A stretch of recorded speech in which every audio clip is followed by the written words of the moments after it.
देता होगा आपको। अपने आप को रख के देखो उसकी जगह, उसको कितना बुरा लगता होगा। क्योंकि आपके अधिकतर गुस्से तो उन्हीं पर निकलते हैं जो आपसे ताकत में कम है या जिनको आप अपने से कम समझते हो। और अगर आपसे वो ताकत में कम है तो क्या आपका लेवल भी उतना कम हो गया कि आप उसकी बराबरी करोगे? और अगर आपको लगता है कि आप उससे बड़े हो तो प्रूफ करके दिखाओ ना भाई। ऐसे बोलकर थोड़े प्रूफ होता है। हिम्मत है तो अपने दम पर उसके जितना बड़ा बन के दिखाओ। गुस्सा करना किसी भी एंगल से ये साबित नहीं करता कि तुम बड़े हो और सामने वाला छोटा। आप अगर किसी पर गुस्सा करते हो, रीजन चाहे कुछ भी हो, अगर वो सामने वाला बंदा आपको माफ भी कर देता है ना, अगर वो सामने वाला बंदा आपको माफ भी कर देता है ना, तो वो उन बातों को नहीं भूलता जो आपने क्रोध में आकर के उसको बोल दी है। एक बच्चे को बात बात पर गुस्सा आता था। उसके पिताजी उसको एक बाबा जी के पास लेकर के गए और बाबा जी से बोले कि बाबा जी मेरे बच्चे को ना बहुत गुस्सा आता है, इसको ठीक कर दीजिए। तो बाबा जी ने बच्चे को एक थैला पकड़ाया और उस थैले में बहुत सारी कीलें थी और एक हथौड़ा था। बोला बेटा जब जब तुम्हें गुस्सा है ना, तुम्हारे घर के 500 मीटर के बाद में जो भी कोई पहला पेड़ हो, उस पेड़ पर जाकर के एक कील ठोकर के आ जाना। बच्चे और पिताजी घर पे आ गए वापस। बच्चे ने पहले दिन में 20 कील ठोक डाली, अगले दिन भी उसने 20 कील ठोक डाली। दिन में 20 बार गुस्सा किया।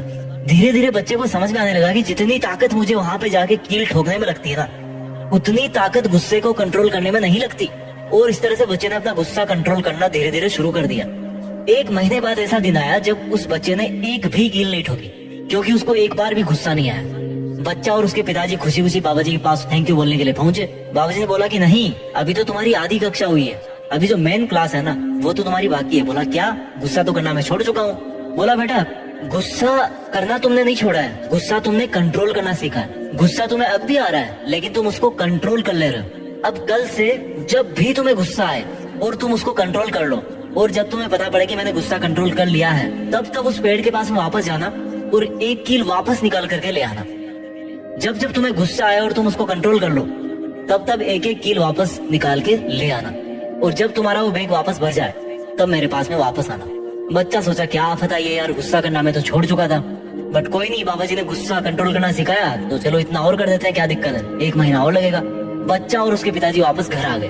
अब बच्चे को जब जब भी गुस्सा आता और बच्चा जब जब गुस्सा कंट्रोल कर लेता, तब तब वो उस पेड़ के पास में वापस जाता और एक कील निकाल के ले आता।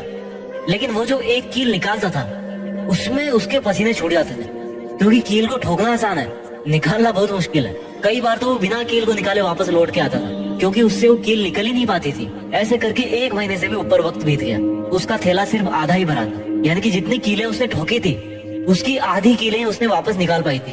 एक दिन दुखी होकर उसने अपने पिताजी से बोला कि पिताजी मैंने देखो गुस्सा करना तो छोड़ दिया है, जितनी कीलें मुझसे निकल सकती है उतनी मैंने निकाल दी, इससे ज्यादा कीलें मेरे से नहीं निकलती।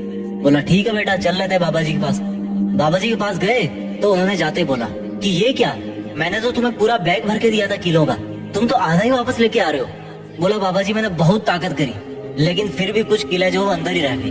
बोला बेटा यही होता है, तुम जो भी गुस्से में बोलते हो ना, उसकी चाहे आप 1000 बार माफी मांग लो, लेकिन उसकी वजह से उसके दिल में जो चोट लगी है ना, उसके दिल में जो कील जाकर के लगी है ना, जो अंदरूनी घाव है ना, वो आप कभी भी नहीं भर सकते, चाहे वो बंदा आपको माफ भी कर दे।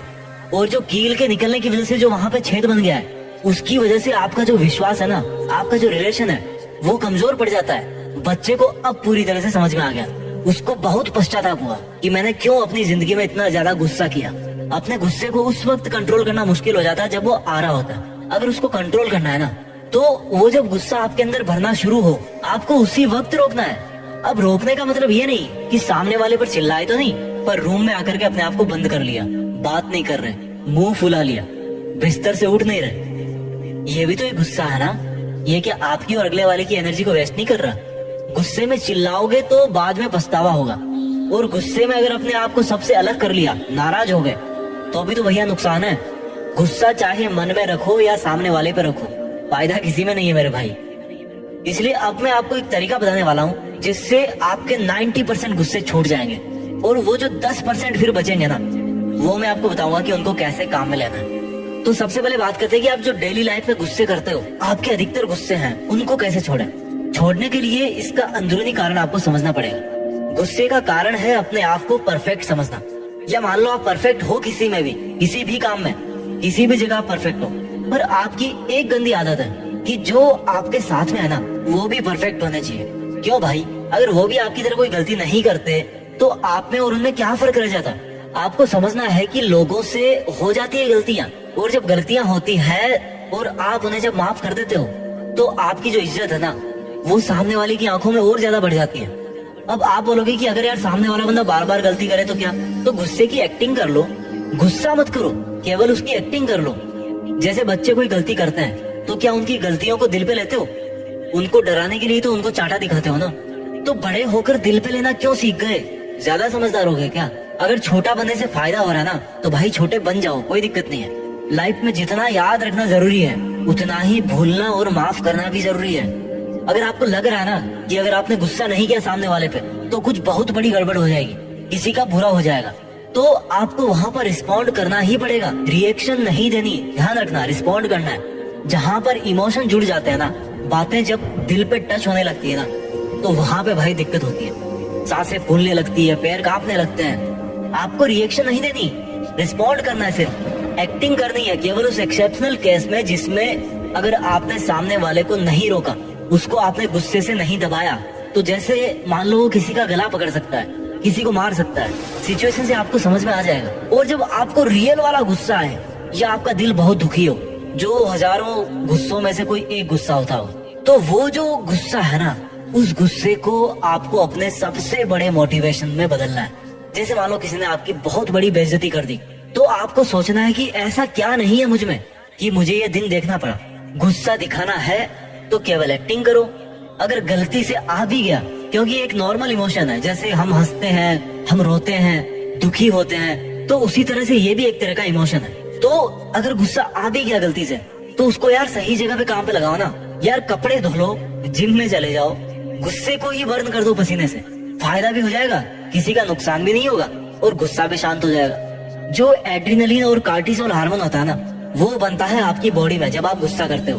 वो आपकी मसल्स में बहुत काम करवाने वाली ताकत भर देता है। एक बार उसको काम में लेकर के देखो, बहुत सारा फिजिकल आउटपुट आएगा। लेकिन ये क्या तरीका है? गाली दे दी, नाराज हो गए, खाना नहीं खा रहे, सो नहीं रहे या सो ही रहे हो, मुंह फुलाकर बैठे हो, ये जो आपके अंदर ओवर सेल्फ एस्टिमेटेड सेंस है ना, उसको यार कम कर लो थोड़ा।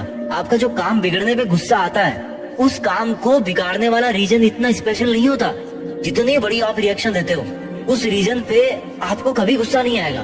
केवल उससे आपका जो काम बिगड़ा है, उस काम के बिगड़ने पे आपको गुस्सा आता है। आई होप इस वीडियो ने आपके अंदर एक शांति की शुरुआत जरूर करी होगी। इस वीडियो को उस व्यक्ति को जरूर दिखाना जो आपके जान पहचान का है और गुस्सा बहुत करता है। हेलो दोस्तों, कहानी अच्छी लगे तो वीडियो को लाइक करें और ऐसी ही कहानी सुनने के लिए चैनल को सब्सक्राइब करें। धन्यवाद।